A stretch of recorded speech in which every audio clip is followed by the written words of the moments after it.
Vjerujte da mi je srce puno kad čujem reakciju publike koja sa oduševljenjem prihvata ipak ovaj stari repertoar, ali nas svakako podsjeća na neka lijepa vremena.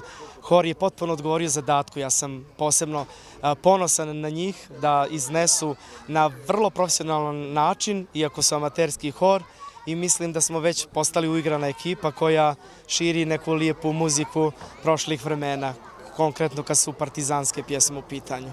Pa ja možda izgledam mladoliko, ali pamtim ta vremena, to su ipak pjesme i mog djetinjstva.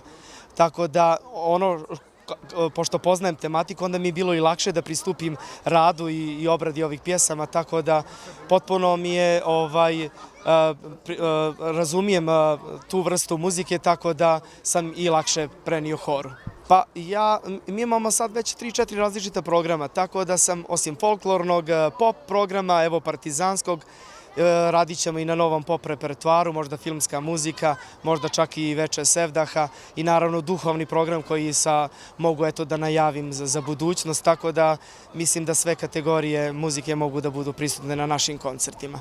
Prvi nastup u Danilovgradu, možda sad već 10. u Crnoj Gori. Hoćemo da sve gradove posjetimo, da li sa popom, da li sa partizanskim pjesama, ali svakako cilj da širimo ljubav preko muzike, jer muzika je da se sluša, da uživa duša.